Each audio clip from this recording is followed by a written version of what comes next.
आदमी आका करीम सल्लल्लाहु अलैहि वसल्लम का उम्मती होने का दावा करता है और फिर मोहब्बत का भी दावा करता है। सबसे ज्यादा हम सुन्नी मोहब्बत का दावा करते हैं और जिससे मोहब्बत करें उसकी जो आंखों की ठंडक हो नमाज उसके नजदीक ना जाए तो फिर कैसी मोहब्बत है। तो हमारे भाई सुहेल अशरफ साहब उन्होंने अभी तक स्टेज संभाला, तो मैं ये मौका देना चाहता हूँ अपने हर भाई को यहाँ आए और अपनी हाजिरी भी पेश करें और उसको चाहिए कि अपने जो मेज़बान अपने जो मेहमान आते हैं उनकी मेज़बानी भी करें और यहाँ खड़े होकर उनको खुश आमदेद भी कह सके। तो अल्हम्दुलिल्लाह ये हमारे भाई सुहेल अशरफ साहब थे। तो मैं एक दीन का तालिब इल्म होने के हैसियत से आपको ये एक मसला अर्ज करना चाहता हूँ कि आज मोहतरम जनाब पीर तरीक़त रहबर शरीयत हज़रत अल्लामा मौलाना मोहम्मद अली रज़ा सैफ़ी नक्शबंदी सोलवर्दी कादरी ये जिक्र का फ़ैज़ दे रहे हैं। तो मैं आपको ये अर्ज करना चाहता हूँ कि ये जिक्र ये आज हजूर पीर साहब से ये काम शुरू नहीं हुआ। ये जिक्र का काम कब से शुरू हुआ? ये अल्लाह ताला की नात ने सबसे पहले जिक्र किया है। किसका जिक्र किया है? अपने महबूब पाक का जिक्र किया है और फिर फरमाया मैं अपने महबूब पाक का जिक्र करता हूँ, तुम भी मेरे साथ होकर मेरे महबूब का जिक्र करो। और रब्बे कायनात ने तमाम अंबियाए किराम का जिक्र किया और कुरान पाक में किया जो सबसे मोतबर और अफजल किताब है। नबियों में सबसे आला आका दो जहां सल्लल्लाहु अलैहि वसल्लम की ज़ात गिरामी है और आसमानी जो कुतुब हैं उनमें सबसे आला किताब कुरान पाक है। और उसमें जिक्र रब्बे कायनात ने तमाम अंबिया का जिक्र किया, अपने औलिया का जिक्र किया। रब्बे कायनात ने फरमाया वज़कुर फिल किताब इब्राहीम इन्नहु काना सिद्दीक़न नबिय्या। फिर फरमाया वज़कुर फिल किताब इस्माईल इन्नहु काना मुखलसन व काना रसूलन नबिय्या। मैं किस किस अंबिया का जिक्र करूं? तमाम अंबियाए किराम का जिक्र रब्बे कायनात ने इस कुरान पाक में किया। और फिर जब बारी आई महबूब पाक सल्लल्लाहु अलैहि वसल्लम की तो फरमाया इन्नल्लाह व मलाइकतहु युसल्लूना अलन नबी या अय्युहल्लज़ीना आमनू सल्लु अलैहि व सल्लिमू तस्लीमा।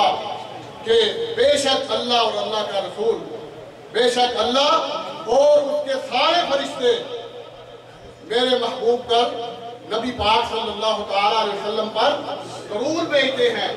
फरमाया या अय्युहल्लज़ीना आमनू सल्लु अलैहि व सल्लिमू तस्लीमा।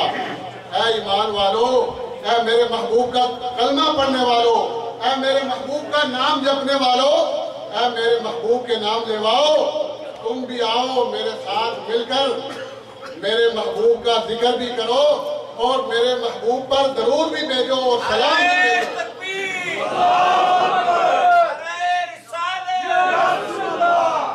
और ये जिक्र कितना करो, ये जिक्र कितना करना चाहिए और इसकी शान क्या है?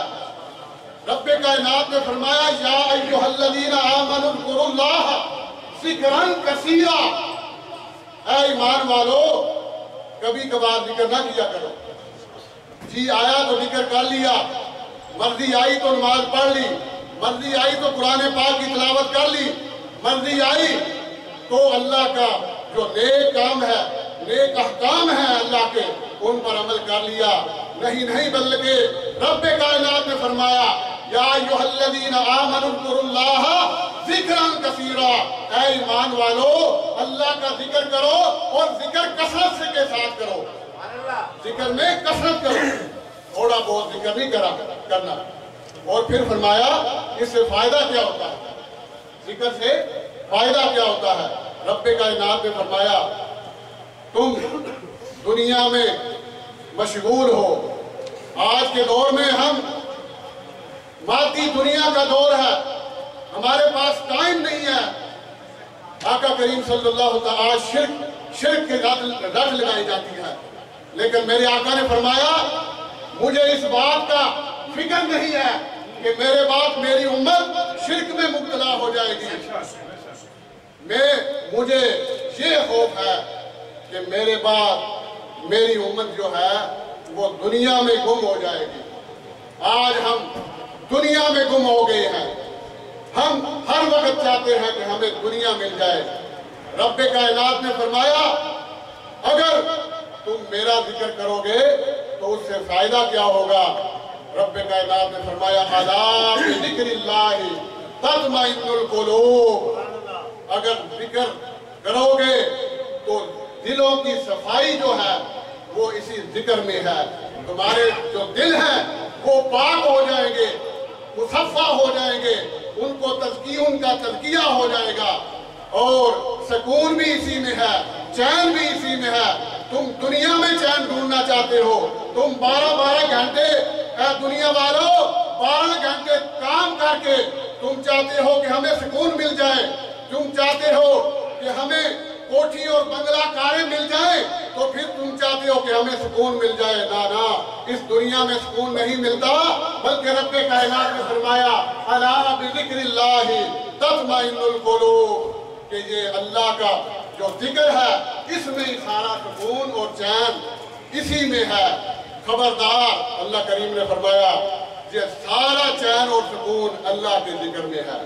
तो मेरे दोस्तों और बुजुर्गों, ये अल्लाह का हुक्म है और अल्लाह के हुक्म पर हमें जो अमल करना चाहिए, अल्लाह के हुक्म की बजा आवरी लानी चाहिए हर वक्त। तो ये आज कोई नया काम हमारे जो औलियाए किराम है वो नया काम नहीं बताते। ये अल्लाह ने हमें हुक्म दिया है इस जिक्र का, और जिक्र कसरत के साथ करने का हुक्म दिया है। और ये अल्लाह वालों के साथ जो हम इनके पास बैठते हैं, इनके पास दौड़े दौड़े चले आते हैं, ये ऐसे नहीं हो जाता। ये अल्लाह ताला का हुक्म है और हदीस पाक में आता है।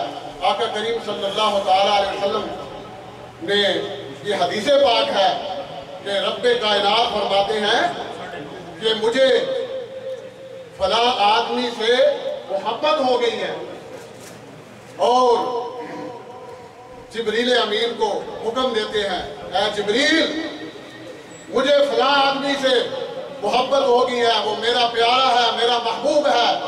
तो जिब्रील फरमाते हैं ऐ मेरे मौला, ऐ रब्बे कायनात, अब मेरे लिए क्या हुक्म है। तो रब्बे कायनात फरमाते हैं कि ऐ जिब्रील जा, तू भी उससे मोहब्बत कर जिससे मैं मोहब्बत करता हूँ, तू भी उससे मोहब्बत कर। जिब्रील अमीन भी उससे मोहब्बत करने लगते हैं। फिर रब्बे कायनात फरमाते हैं अब अर्श वालों को निदा दे दे कि रब्बे कायनात को फला आदमी से मोहब्बत हो गई है। तो फिर फरिश्तों को हुक्म होता है, आसमान वाली दुनिया को हुक्म होता है कि तुम भी उस मेरे महबूब बंदे के साथ मोहब्बत करो।